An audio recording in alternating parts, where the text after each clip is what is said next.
Hello friends, welcome to రుచి వంటిల్లు. ఈరోజు మనం బియ్యం ఇంకా బెల్లంతో చాలా టేస్టీగా స్వీట్ ఎలా తయారు చేసుకోవాలో చూద్దాము. ఈ స్వీట్ని మనం 10-15 నిమిషాల్లో ఈజీగా ప్రిపేర్ చేసుకోవచ్చు. టేస్ట్ చాలా బాగుంటుంది. చాలా సింపుల్గా ప్రిపేర్ చేసుకోవచ్చు. సో లేట్ చేయకుండా వీడియోలోకి వెళ్ళిపోదాం.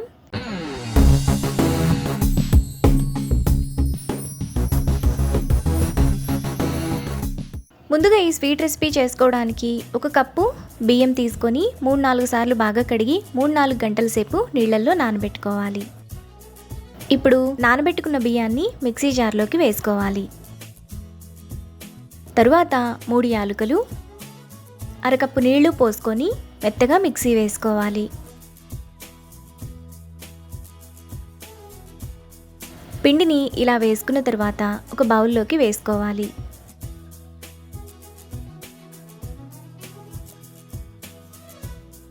తరువాత స్టవ్ మీద మరో గిన్నె పెట్టుకొని అందులో ఒక కప్పు బెల్లం, అరకప్పు నీళ్లు పోసుకొని బెల్లం కరిగేంత వరకు కలుపుకోవాలి. బియ్యాన్ని ఏ కప్పుతో తీసుకున్నామో అదే కప్పుతో బెల్లాన్ని తీసుకోవాలి.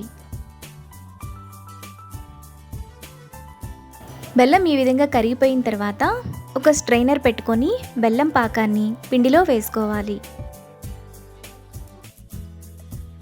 తరువాత చిటికెడు ఉప్పు వేసుకొని బెల్లం పాకమంతా పిండిలో కలిసేలా బాగా కలుపుకోవాలి.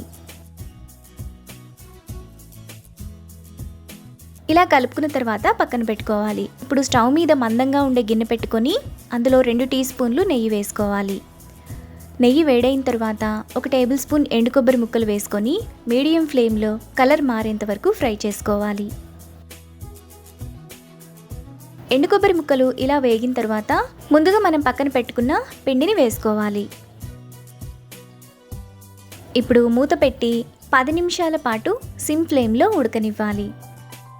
10 నిమిషాల తర్వాత మూత తీసి ఇలా మనం చాకుతో చెక్ చేసుకుంటే చాకు క్లీన్గా రావాలి. ఈ విధంగా కొద్దిగా పిండి అంటుకున్నట్లయితే మరో 2-3 నిమిషాల పాటు స్టవ్ మీద సిమ్ ఫ్లేమ్లో ఉంచండి. మరో 2-3 నిమిషాల తర్వాత స్టవ్ ఆఫ్ చేసుకొని ఈ స్వీట్ని పూర్తిగా చల్లారనివ్వాలి. ఈ స్వీట్ చల్లారిన తర్వాత ఈజీగా తీయడానికి వస్తుంది. ఈ స్వీట్ మనకు 5-6 రోజుల పాటు నిల్వ ఉంటుంది.